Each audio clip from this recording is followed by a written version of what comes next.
ધોરણ 11 chapter number 7 પ્રાણીઓમાં રચનાકીય આયોજન. આપણે સંયોજક પેશીની વાત કરતા હતા. શિથિલ, સઘન અને વિશિષ્ટ સંયોજક પેશી એમ 3 પ્રકારની સંયોજક પેશીઓ હતી. મિત્રો, વિશિષ્ટ સંયોજક પેશીમાં કાસ્થિ, અસ્થિ અને રુધિરનો સમાવેશ થાય છે. આજે આપણે કાસ્થિની ચર્ચા કરવી છે. પણ સર્વપ્રથમ આ બાબત તમે યાદ રાખો કે આપણા શરીરના નાજુક અવયવો અથવા અંગો ને એક આધાર પૂરો પાડતું અને શરીરમાં એક આધારકીય માળખું પૂરું પાડતું તંત્ર આવેલું છે, કંકાલ તંત્ર. હવે મિત્રો, સામાન્ય રીતે કંકાલ તંત્ર એટલે આપણે એમ સમજીએ છીએ કે હાડકાથી બનતું તંત્ર. પણ હકીકતમાં કંકાલ તંત્રની અંદર 2 પ્રકારના અસ્થિઓ હોય છે અથવા 2 પ્રકારની રચનાઓ હોય છે. એક જે રચના છે કાસ્થિ કહેવાય અને બીજી રચના છે અસ્થિ. મનુષ્ય સહિતના પ્રાણીઓનું કંકાલ તંત્ર કાસ્થિ અને અસ્થિઓથી બનેલું છે. તો સર્વપ્રથમ આપણને ખબર હોવી જોઈએ કે કાસ્થિ અને અસ્થિ વચ્ચે ભેદ શું છે. તો મિત્રો, એ જાણી લો કે તમે આપણા જે કાન છે એનું બાહ્ય કર્ણ પલ્લવ જુઓ છો, તો આપણે કાનને થોડો ભાગ વાળી અને છોડી દઈએ તો એ પોતાની મૂળ સ્થિતિને પ્રાપ્ત કરી શકે છે. એવી રીતે આપણી નાકનો ટોચનો ભાગ એને સહેજ વાળી અને પછી છોડી દઈએ તો એ પણ પોતાની મૂળ સ્થિતિ પ્રાપ્ત કરી શકે છે. આપણે કરોડસ્તંભનો જે ભાગ છે, આપણું કરોડસ્તંભ મણકાઓથી બનેલો છે. મણકા એટલે એક પ્રકારના પોલા હાડકા. આ મણકા વચ્ચે જે ગાદી જોવા મળે છે એ પણ કાસ્થિની બનેલી છે.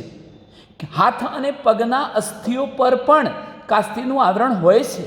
તો આ બધી જ જગ્યાએ રહેલું જે કાસ્થિ છે મિત્રો, એને વાળી શકાય તેવું નરમ હોય છે, સ્થિતિસ્થાપક હોય છે. એ પોતાની મૂળ સ્થિતિને પ્રાપ્ત કરી શકે તેવું હોય છે. એ તૂટી જતું નથી, બરડ હોતું નથી. પણ એની જગ્યાએ મિત્રો, જો આપણે અસ્થિની વાત કરીએ છીએ, જેમ કે આ હાથ પગના લાંબા હાડકા, આ બધા અસ્થિઓ છે, એને આપણે વાળવાનો પ્રયત્ન કરીએ તો એ વળી શકતા નથી, સ્થિતિસ્થાપક નથી, તૂટી જાય તેવા બરડ હોય છે. તો ટૂંકમાં તમને કાસ્થિ અને અસ્થિ વિશેનો આછો ખ્યાલ મળ્યો. હવે આપણે કાસ્થિની રચના સમજવી છે. સર્વપ્રથમ તો આવા કાસ્થિ ક્યાં આવેલા છે મિત્રો, આપણે એના સ્થાનની વાત કરી લઈએ. સ્થાન અત્યારે મેં તમને કહ્યું એમ, એક તો નાકનો ટોચનો ભાગ કાસ્થિનો બનેલો છે. બીજા નંબરનો મુદ્દો મેં તમને બાહ્ય કર્ણ જોડાણના સ્થાને.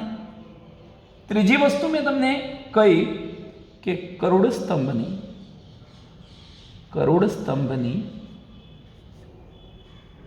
રચના કરતી કશેરુકાઓ. આ પણ અસ્થિ છે. કશેરુકા પોતે હાડકા છે, અસ્થિ છે. કશેરુકાઓની વચ્ચે જે ગાદી આવેલી છે, ગાદી એ પણ કાસ્થિની બનેલી છે. એટલે આપણે એમ કહી શકીએ કે કરોડસ્તંભની રચના કરતી કશેરુકાઓની વચ્ચે પણ કાસ્થિ જોવા મળે છે. અને આ ઉપરાંત મેં તમને કહ્યું, પગના અસ્થિઓને હાથના પગમાં અને હાથમાં પણ કાસ્થિ જોવા મળે છે. ચાલો મિત્રો, ત્યાર પછી હવે આપણે કાસ્થિની રચના જોવી છે. તો હું 2 શબ્દો લખીશ કે જો આપણે કાસ્થિ તરીકે ઓળખાતી વિશિષ્ટ સંયોજક પેશીનો અભ્યાસ કરવો છે તો એક તો એનું આધારક આવેલું હશે.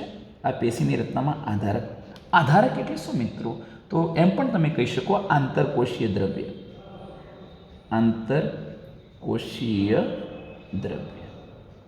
અને એક વધારાનો શબ્દ એ લખું છું કે આ આધારક અથવા જે આંતરકોષીય દ્રવ્ય હતું એ કયા દ્રવ્યનું બનેલું છે? ટૂંકો પ્રશ્ન. એક કોન્ડ્રીન નામના આંતરકોષીય દ્રવ્યનું બનેલું છે, કોન્ડ્રીન. હવે તમે વિચારો, આ તો આધારક થયું. મેં અગાઉ તમને એક શબ્દ કહ્યો હતો કે સંયોજક પેશીનો એક મહત્વનો ગુણધર્મ એ છે કે એનું જે આધારક કે આંતરકોષીય દ્રવ્ય હતું એ કોના દ્વારા ઉત્પન્ન થયું હોય? આ પેશીની રચના કરતા કોષો દ્વારા. અને એ જે કોષો હતા એને હું નામ આપું છું કાસ્થિ કોષો. અથવા જો તમારે એને કાસ્થિ કોષો ન કહેવા હોય તો તમે એને કોન્ડ્રોસાઇટ પણ કહી શકો. અને એવું ન કહેવું હોય તો આપણે એને કોન્ડ્રોબ્લાસ્ટ પણ કહી શકીએ. કોન્ડ્રોબ્લાસ્ટ. બસ આપણે બે રચનાઓને બતાવીએ અને ત્યાર પછી આપણે એને સમજવા પ્રયત્ન કરીએ. સર્વપ્રથમ તો મિત્રો અહીંયા હું તમને એક આકૃતિમાં બતાવું છું. મેં કાસ્થિ પેશી બતાવી છે. એનું સૌથી બહારનું જે આવરણ છે એને આપણે કાસ્થિ પર્યાવરણ તરીકે ઓળખાવીએ છીએ. આ સૌથી બહારના આવરણને, સૌથી બહારનું જે આવરણ છે એને શું નામ આપીશું? કાસ્થિ આવરણ કાં તો કાસ્થિ પર્યાવરણ. ચલો બીજા નંબરના મુદ્દાની ચર્ચા કરવી છે. તો આ એનું આધારક એટલે આંતરકોષીય દ્રવ્ય છે. જો કે મિત્રો તમને એ પણ કહી દઉં કે આ જે આધારક છે, આંતરકોષીય દ્રવ્ય છે, જેને આપણે ઓશિન નામ આપ્યું છે, ઓશિની કોન્ડ્રીન નામનું આંતરકોષીય દ્રવ્ય. હવે આ કોન્ડ્રીન નામનું જે આંતરકોષીય દ્રવ્ય છે એ કોના દ્વારા ઉત્પન્ન થયું છે? તો આ પેશીની રચના કરતા કોષો દ્વારા. એટલે ટૂંકમાં સ્વયં એટલે આ કોષોએ જાતે એને નિર્માણ કરેલું છે એવું આ આંતરકોષીય દ્રવ્ય. હું અહીંયા શબ્દ સાઈડમાં લખી દઉં છું. આ છે કોન્ડ્રીન નામનું આધારક અથવા આંતરકોષીય દ્રવ્ય. જો કે એની લાક્ષણિકતાઓ પણ હું તમને સમજાવીશ. હવે આપણે આ કાસ્થિ કોષોની વાત કરવી છે. તો પહેલાં મિત્રો આ કાસ્થિ કોષો છે ક્યાં? હું આ એક ગુહા પોલાણ બતાવું છું. કોષ ગુહા પણ કહેવાય એને. આ એક ગુહા, એવી રીતે આ બીજી કોષ ગુહા જ્યાં કોષ આવેલા છે એવું પોલાણ કોષ ગુહા, આ ત્રીજી કોષ ગુહા. આ રીતે આપણે કોષ ગુહા બતાવી. આને કોષ ગુહા, કોષીય ગુહા કહેવાય. કોષીય ગુહા, અથવા એવું નથી કહેવું તો તમે કોષ સ્થાન કહી શકો, જ્યાં કોષ આવેલું છે એવું કોષ સ્થાન.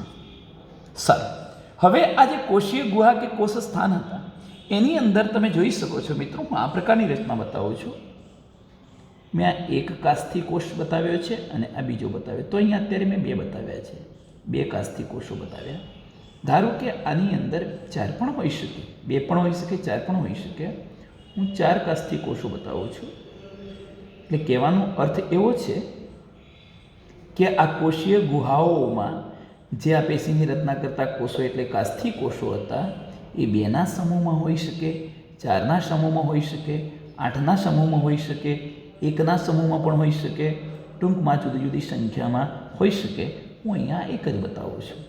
ટૂંકમાં આ જે રચનાઓ મેં બતાવી છે અંદર એ બધા કાસ્થિ કોષો. કયા કોષો છે આ? કાસ્થિ કોષો, અથવા એના માટે બીજો શબ્દ આપણે નામ આપ્યું છે કોન્ડ્રોબ્લાસ્ટ. આ બધા કોન્ડ્રોબ્લાસ્ટ છે. સૌથી મહત્વની બાબત આ પેશીમાં એ છે કે આ જે કાસ્થિ કોષો હતા 2ના સમૂહમાં, 1ના સમૂહમાં, 4ના સમૂહમાં, 8ના સમૂહમાં પણ હોઈ શકે. આ બધા જે કાસ્થિ કોષો હતા, આ પણ હું કોષસ્થાન બતાવી દઉં, એમાં એક નાનું કાસ્થિ કોષ બતાવી દઉં છું. ઓકે, હવે તમે વિચારો કે આ જે કાસ્થિ કોષો હતા એના દ્વારા જ ઉત્પન્ન થયેલું આ બધું આંતરકોષીય દ્રવ્ય આધારક છે. આ મહત્વનો પોઈન્ટ છે, યાદ રાખજો. ચલો હવે એની રચનાને સમજવા પ્રયત્ન કરીએ છીએ. તો સર્વપ્રથમ હું આ એક શબ્દ લખીશ કે કાસ્થિ તરીકે ઓળખાતી આ પેશીનું આંતરકોષીય દ્રવ્ય, કાસ્થિનું આંતરકોષીય દ્રવ્ય કઠણ હોય છે, થોડુંક કઠણ, સાથે સાથે મૂળ સ્થિતિ પ્રાપ્ત કરી શકે એવો સ્થિતિસ્થાપક હોય છે. તેથી તો કાસ્થિ વળી શકે છે અને કોઈ પણ પ્રકારના દબાણને ઝીલવાની તાકાત ધરાવતું હોય, એટલે દબાણથી પ્રતિરોધ કરી શકે એવું, દબાણથી પ્રતિરોધી હોય છે. બીજા નંબરનો પોઈન્ટ તમને કહું કે આ પેશીની રચના કરતા જે કોષો હતા, આ પેશીના કોષો એટલે કોણ? કાસ્થિ કોષો. એટલે જ કોણ? કોન્ડ્રોબ્લાસ્ટ અથવા કોન્ડ્રોસાઇટ. આ પેશીની રચના કરતા કોષો સ્વયંસ્ત્રવિત, પોતાની જાતે ઉત્પન્ન કરાયેલા પ્રવાહીમાં, સ્વયંસ્ત્રવિત આધારકમાં. સમજવા મિત્રો કે આ જે કોષો છે એણે જાતે ઉત્પન્ન કરેલું, એટલે સ્વયંસ્ત્રવિત જે આધારક હતો એમાં આવેલા છે આ કોષો. પણ ક્યાં આવેલા છે? કોષ ગુહાઓમાં. એટલે આપણે બંધ નાની નાની ગુહાઓમાં બંધ સ્વરૂપે આ કોષો જોવા મળે છે. નાની ગુહાઓ, જેને આપણે શું કહ્યું? કોષીય ગુહા અથવા કોષસ્થાન. તો આ પેશીના કોષો સ્વયંસ્ત્રવિત આધારકમાં નાની ગુહાઓમાં, નાની ગુહાઓ એટલે કોણ? કોષસ્થાન, કોષીય ગુહા, જ્યાં કોષો આવેલા છે એવું પોલાણ. કોષ ગુહાઓમાં બંધ સ્વરૂપે, ખુલ્લા નથી, બંધ સ્વરૂપે હોય છે. જોઈ શકો છો આખી ગુહામાં આ કોષો બંધ છે. આ કોષો દ્વારા જ આંતરકોષીય દ્રવ્ય ઉત્પન્ન થયું છે. ટૂંકમાં આ પેશીને લખવું હોય તો આ રીતે લખી શકાય કે આ પેશીની રચનામાં એક તો કાસ્થિ કોષો આવેલા છે. આ કાસ્થિ કોષો પોતે આંતરકોષીય દ્રવ્ય ઉત્પન્ન કરે છે. એમના દ્વારા ઉત્પન્ન કરાયેલા આંતરકોષીય દ્રવ્યમાં કાસ્થિ કોષો ક્યાં આવેલા છે? કોષ ગુહાઓમાં અથવા કોષસ્થાનમાં સ્થાન પામેલા હોય છે. ચાલો મિત્રો, ત્યાર પછીની વાત કરીએ છીએ. તો તમે જાણો છો કે પૃષ્ઠવંશીય પ્રાણીઓના, આપણે બધા આવી ગયા પૃષ્ઠવંશીમાં, માછલી, દેડકા, સાપ, મનુષ્ય, ઉંદર, આ બધા. તો પૃષ્ઠવંશી પ્રાણીઓના ભ્રૂણમાં જોવા મળતા મોટા ભાગના કાસ્થીઓ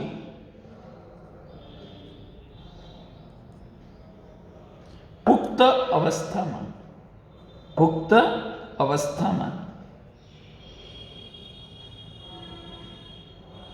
શામાં ફેરવાઈ જાય છે? અસ્થિમાં ફેરવાઈ જાય છે. એટલે અસ્થિ સ્વરૂપે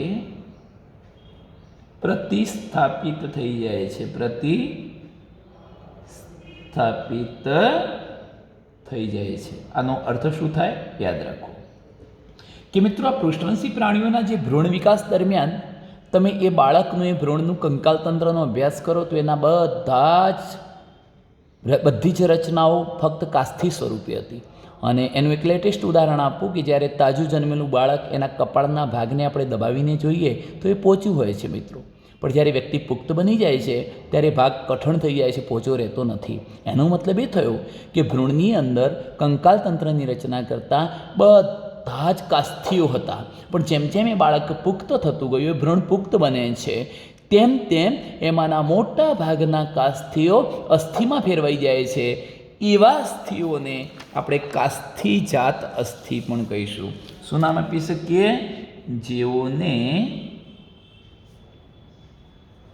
જેની મૂળ જાત કાસ્થિ હતી અને પછી અસ્થિમાં ફેરવાયા છે, એમને આપણે કાસ્થિજાત અસ્થિ કહે છે.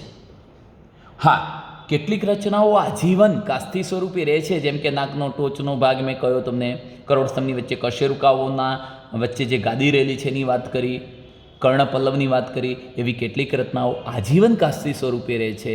બાકી મોટા ભાગના કાસ્થિઓ શામાં ફેરવાઈ જાય છે? અસ્થિમાં ફેરવાઈ જાય છે. એક વધારાનો મુદ્દો કહી દો મિત્રો, જેની આપણને જરૂરિયાત નથી. કાસ્થિ પેશીના મુખ્યત્વે 4 પ્રકાર પડે છે. કાચવત કાસ્થિ એટલે કાચ જેવી ચળકાટ મારતી કાસ્થિ, શ્વેતતંતુમય કાસ્થિ, જેમાં શ્વેતતંતુઓનું પ્રમાણ વધુ હશે એવી કાસ્થિ, પીળી સ્થિતિસ્થાપક કાસ્થિ એટલે ઇલાસ્ટિના બનેલા જે તંતુ હતા એમની સંખ્યા વધુ હશે એવી કાસ્થિ, અને કેલ્શિયમના ક્ષારો વધુ હશે એવી કેલ્શિયમયુક્ત કાસ્થિ. આમ 4 પ્રકાર પડે: કાચવત કાસ્થિ, શ્વેતતંતુમય કાસ્થિ, પીળી સ્થિતિસ્થાપક કાસ્થિ અને કેલ્શિયમયુક્ત કાસ્થિ અથવા ચૂનાયુક્ત કાસ્થિ, ચૂનામય કાસ્થિ એવું પણ આપણે કહી શકીએ. ચાલો મિત્રો, બીજા નંબરના ટોપિક તરફ આપણે જઈએ છીએ. અસ્થિ. માનવી સહિતના બધા જ પ્રાણીઓમાં મોટા ભાગે કંકાલ તંત્રનો મોટો ભાગ કોના દ્વારા બનેલો હોય છે? અસ્થિઓથી બનેલો હોય છે. એટલે આપણે એમ કહી શકીએ અસ્થિ પણ કંકાલ પેશી છે.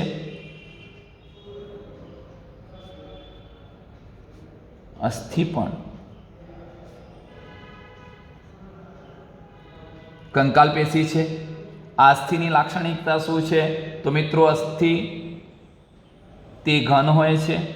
ઘન, પ્રવાહી સ્વરૂપે નહીં, અર્ધપ્રવાહી સ્વરૂપે નહીં, પણ કેવું હોય છે? ઘન હોય છે.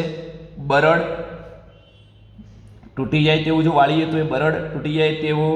અને મિત્રો, સ્થિતિસ્થાપક હોતું નથી, અસ્થિતિસ્થાપક હોય છે.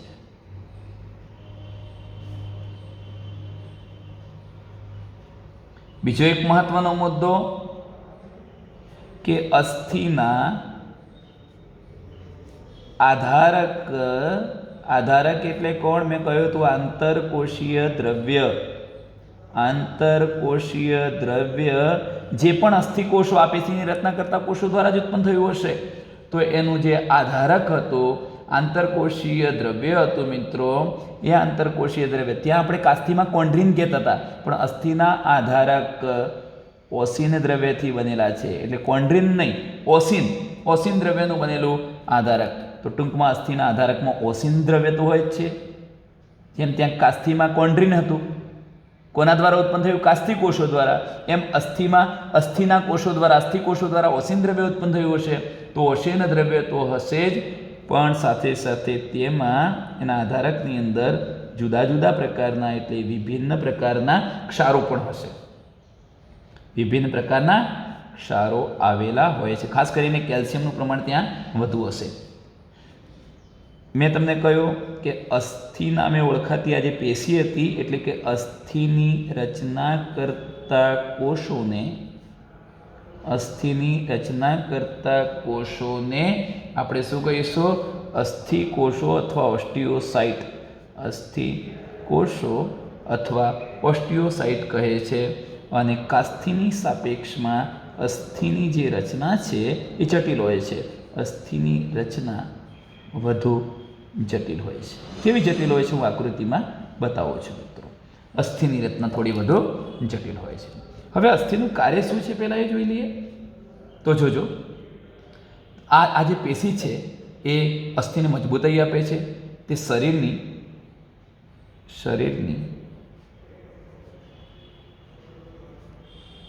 મુખ્ય પેશી છે, જે શરીરમાં રચનાત્મક માળખું પૂરું પાડે છે. કેવી રીતે? તમે જોઈ શકો છો કે આપણા જે હૃદય, ફેફસા વગેરે છે એમની ફરતે પણ આપણું પાંસળીઓનું બનેલું પિંજરું આવેલું હોય છે. આપણી પૃષ્ઠ બાજુએ કરોડસ્તંભ છે, જે પીઠના સ્નાયુ વગેરેને જોડાણ પૂરું પાડે છે.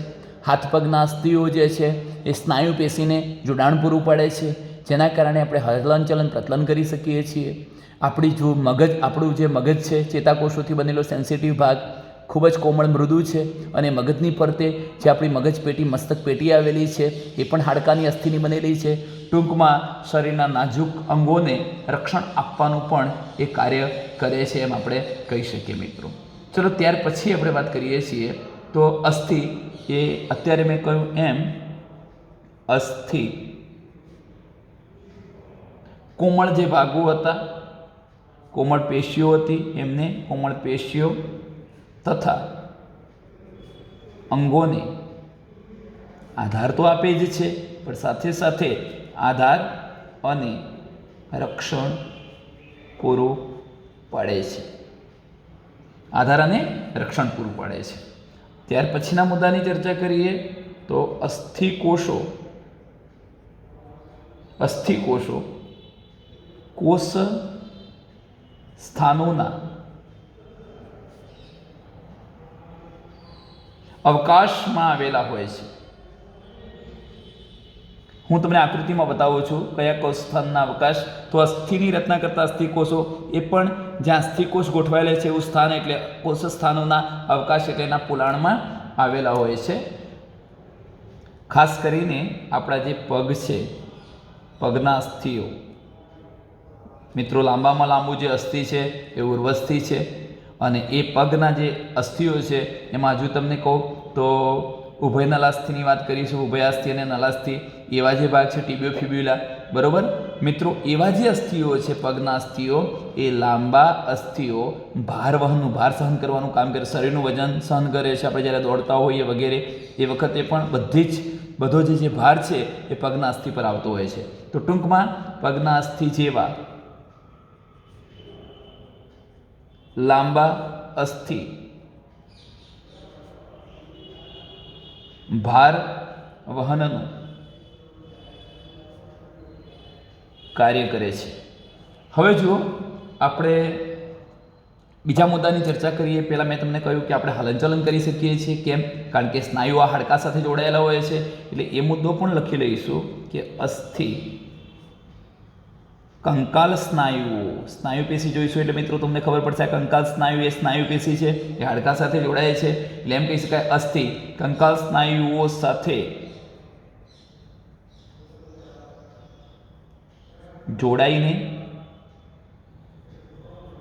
પરસ્પર ક્રિયા કરીને અથવા પરસ્પર ક્રિયા દ્વારા આપણામાં હલનચલન શક્ય બનાવે છે. એટલે આપણને હલનચલન પ્રદાન કરે છે. કોના કારણે હલનચલન પ્રદાન થાય છે? અસ્થિના કારણે. કેમ? કારણ કે આ કંકાલ સ્નાયુ કોની સાથે જોડાયેલા હોય છે? અસ્થિ સાથે જોડાયેલા હોય છે.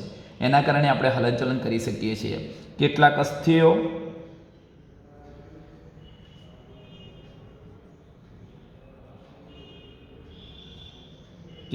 અસ્થિઓમાં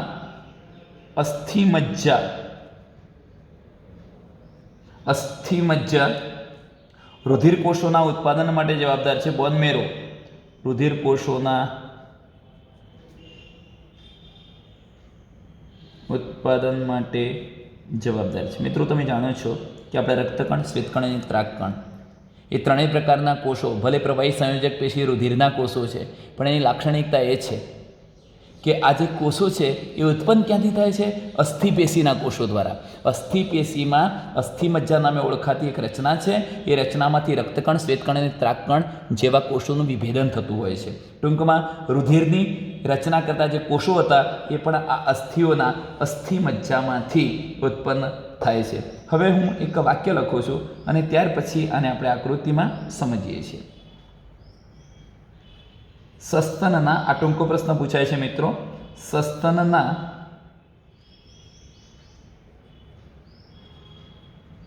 અસ્થિમાં સ્તંભ એટલે થાંભલા જેવી, દોરીને બતાવીશ, સ્તંભ જેવી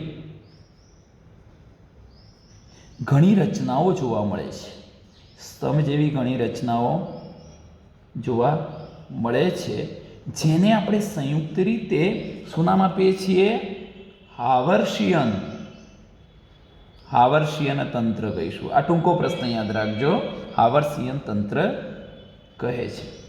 દરેક હાવર્ષીયન તંત્રમાં એટલે દરેક થાંભલામાં, દરેક સ્તંભમાં, દરેક હાવર્ષીયન તંત્રમાં અસ્થિદ્રવ્યના, એ પણ હું સમજાવું છું, અસ્થિદ્રવ્યના અનેક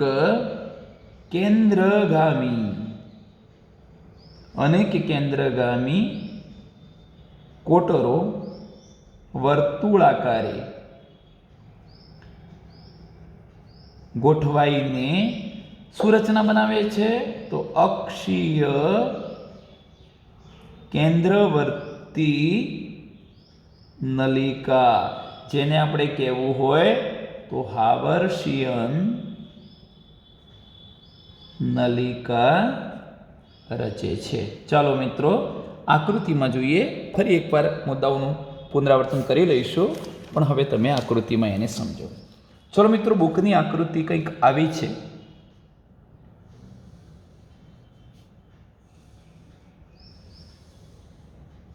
અસ્થિ નામે ઓળખાતી પેશીને આપણે બતાવીએ છીએ. એમાં આ પ્રકારની રચના બતાવી છે, તમે જોઈ શકો છો.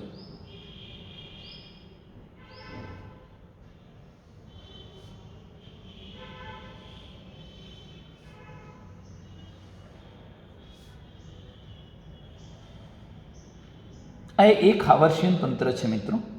એની સાથે બીજા પણ બતાવેલા હશે, તમે જોજો આ રીતે. આખો ભાગ આમ હશે, આપણે આટલો જ ભાગ દોરીએ છીએ.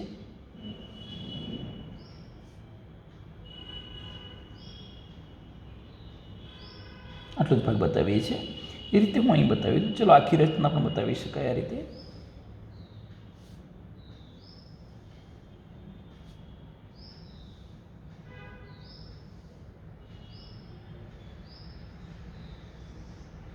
આ પ્રકારની બધી રચનાઓ બતાવી છે મિત્રો.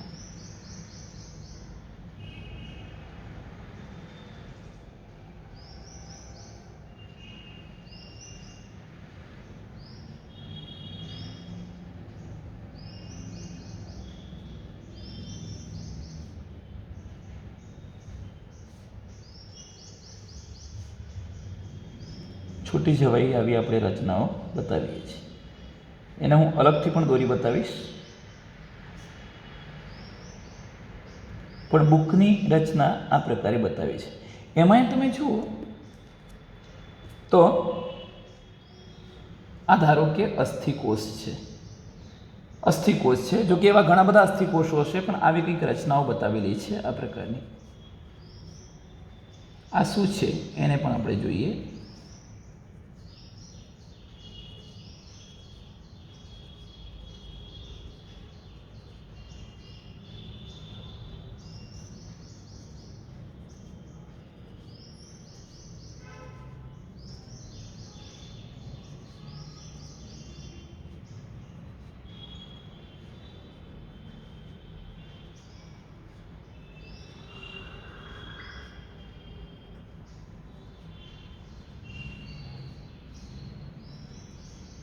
ચાલો મિત્રો, આટલું બતાવેલું છે આ રીતે. હવે આપણે આ રીતે આકૃતિ દોરીશું, એકદમ બિલકુલ સરળ જ છે.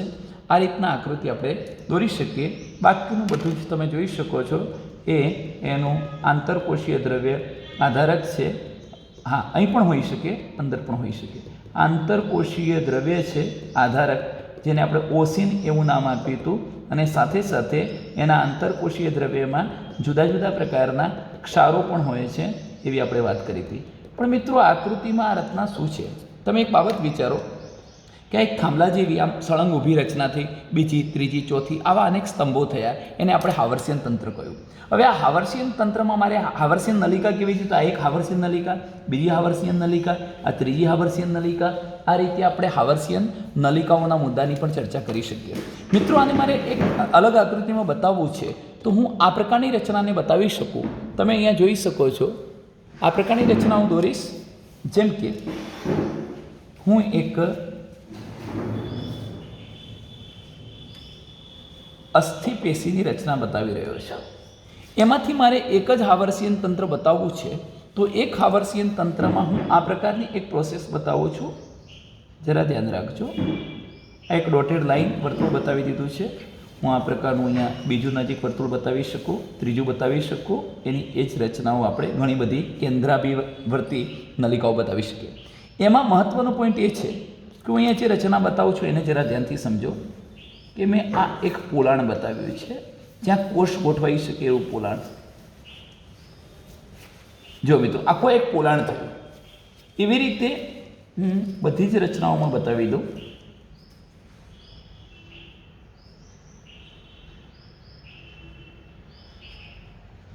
અહીંયા પણ બતાવી શકીએ, થોડું થોડું દૂર બતાવીશું આ રીતે.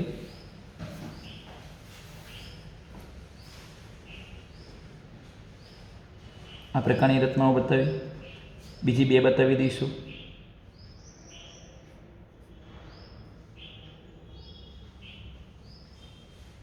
એકાદ અહીં બતાવી દઈએ.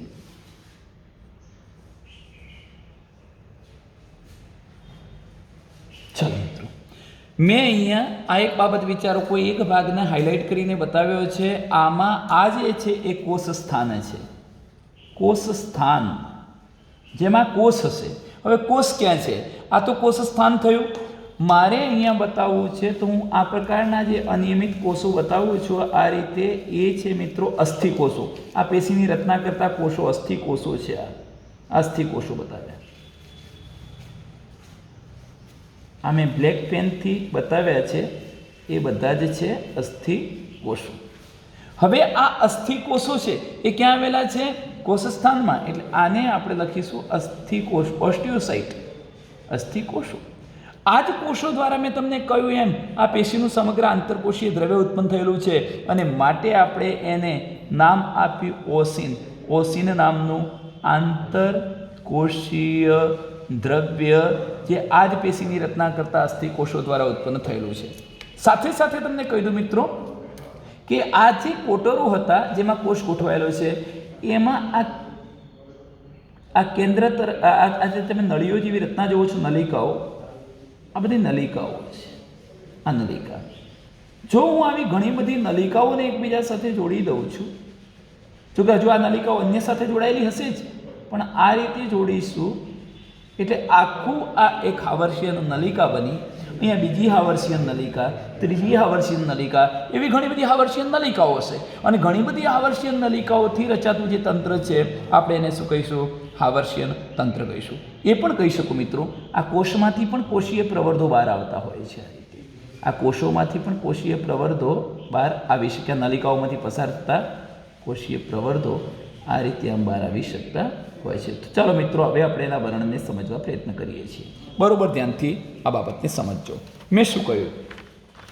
અહીં જુઓ, પહેલો મુદ્દો બરોબર વિચારો કે અસ્થિ પણ શું છે? કંકાલ પેશી છે. અસ્થિ ઘન છે, બરડ છે, અસ્થિતિસ્થાપક છે. અસ્થિનું જે આધારક છે, આંતરકોષીય દ્રવ્ય, આ બધું બતાવ્યું, એ કયા દ્રવ્યનું? કોશિન દ્રવ્યથી બનેલું છે. એમાં વિભિન્ન પ્રકારના ક્ષારો હશે. અસ્થિની રચના કરતા કોષોને આપણે અસ્થિકોષો કહીશું. અસ્થિની રચના કરતા કોષોને અસ્થિકોષો કહીશું. અસ્થિની રચના કાસ્થિની સાપેક્ષમાં વધુ જટિલ છે. શરીરની મુખ્ય પેશી છે. શરીરમાં રચનાકીય માળખું પૂરું પાડે છે. અસ્થિ કોમળ પેશીઓ તથા અંગોને આધાર અને રક્ષણ પૂરું પાડવાનું કાર્ય કરે છે. ચલો, અસ્થિકોષો કોષ સ્થાનોના અવકાશમાં મેં બતાવ્યું હતું, આ બધા કોષ સ્થાનો છે એના અવકાશમાં અસ્થિકોષો આવેલા છે. તો કોષ સ્થાનના અવકાશમાં આવેલા છે. પગના અસ્થિ જેવા લાંબા અસ્થિ ભારવહનનું કાર્ય કરે છે. અસ્થિ કંકાલ સ્નાયુઓ સાથે જોડાઈ અને પ્રાણીઓમાં હલનચલનની ક્રિયાને શક્ય બનાવે છે. કેટલાક અસ્થિઓમાં અસ્થિમજ્જા કે જે રુધિર પેશીની રચના કરતા રક્તકણ, શ્વેતકણ અને ત્રાકકણના ઉત્પાદન માટે જવાબદાર છે. હવે આ મહત્વનો મુદ્દો અહીં જુઓ કે સસ્તનના અસ્થિમાં આ એક સ્તંભ, આ એક, બીજો, ત્રીજો, ચોથો એવા અનેક સ્તંભો આવેલા હોય છે, જેને આપણે હાવર્ષીયન તંત્ર કહીએ છીએ. દરેક હાવર્ષીયન તંત્રમાં અસ્થિ દ્રવ્યથી બનેલા અનેક કેન્દ્રગામી કોટરો, આ એક, બીજું એવા અનેક કેન્દ્રગામી કોટરો વર્તુળાકારે ગોઠવાયેલા હોય છે, જેને અક્ષીય કેન્દ્રવર્તી નલિકા અથવા હાવર્ષીયન નલિકા તરીકે ઓળખવામાં આવે છે.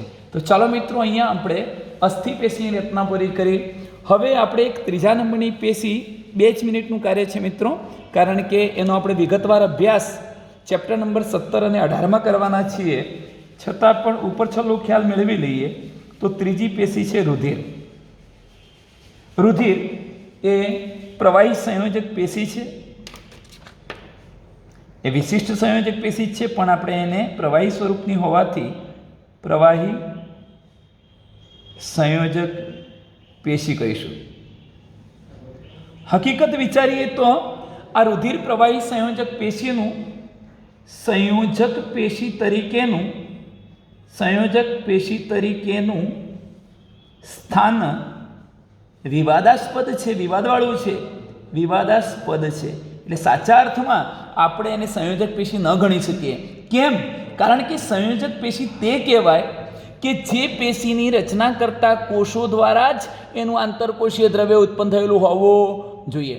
પણ મિત્રો, અહીંયા પ્રવાહી સંયોજક પેશી રુધિરમાં એના રક્તકણો, શ્વેતકણો અને ત્રાકકણો દ્વારા રુધિર રસ એટલે કે આંતરકોષીય દ્રવ્ય એટલે કે આધારક ઉત્પન્ન થતું નથી, અને તેથી આપણે એને સાચા અર્થમાં સંયોજક પેશી ન ગણી શકીએ. પણ સંયોજક પેશી કેમ કહેવાય? કારણ કે શરીરના દરેક ભાગમાં રુધિર હોય છે, એટલે શરીરના બધા જ ભાગોને એ દેહધાર્મિક દ્રષ્ટિએ સાંકળવાનું કામ કરે છે. તેથી આપણે એને સંયોજક પેશી તરીકે ઓળખાવીશું. ચલો, હવે અહીંયા તમે જુઓ કે રુધિર નામની પ્રવાહી સંયોજક પેશી કયા ઘટકોથી બનેલી છે? તો એક તો એમાં પ્રવાહી રુધિર રસ આવેલો છે. આ રુધિર રસ એટલે જ મિત્રો એનું આધારક અથવા એને આપણે આંતરકોષીય દ્રવ્ય કહીશું, જેનું ડિટેલમાં અભ્યાસ આગળના ચેપ્ટરોમાં કરવાનો છે. અને બીજું મિત્રો, એની અંદર વિવિધ પ્રકારના રુધિર પેશીની રચના કરતા કોષો હશે. આ કોષો 3 પ્રકારના છે: રક્તકણો, શ્વેતકણો અને ત્રાકકણો. એ પૈકી આ જે રક્તકણો છે મિત્રો, રેડ બ્લડ સેલ, આરબીસી, આ WBC છે, અને પેલા થ્રોમ્બોસાઇટ છે. ઓકે મિત્રો, હવે જુઓ કે એમાંના આ જે રક્તકણો છે એ મનુષ્ય જેવા પ્રાણીઓમાં કોષ કેન્દ્ર ધરાવતા નથી, ત્રાકકણો નથી ધરાવતા. ફક્ત કોણ ધરાવે છે? શ્વેતકણો એક જ કોષ કેન્દ્રયુક્ત કોષો છે અને એનું મુખ્ય કાર્ય શું છે આ પેશીઓનું? તો પરિસંચારી તરલ પરિવહન પામતું પ્રવાહી છે. એટલે તે મુખ્ય પરિસંચારી એટલે સમગ્ર શરીરમાં પરિવહન પામતું તરલ એટલે પ્રવાહી, પરિવહન પામતું લાલ રંગનું પ્રવાહી એટલે રુધિર, જે કઈ ક્રિયામાં મદદરૂપ બને છે? પરિવહનમાં ખોરાક, અંતઃસ્ત્રાવ, પોષક પદાર્થો એ બધાનું ઓક્સિજન, કાર્બન ડાયોક્સાઇડ, વાયુઓ આ બધાનું વહન કરવામાં, પરિવહન કરવામાં મદદરૂપ બને છે. આપણે આટલે અટકીશું મિત્રો. અસ્તો. જય હિન્દ.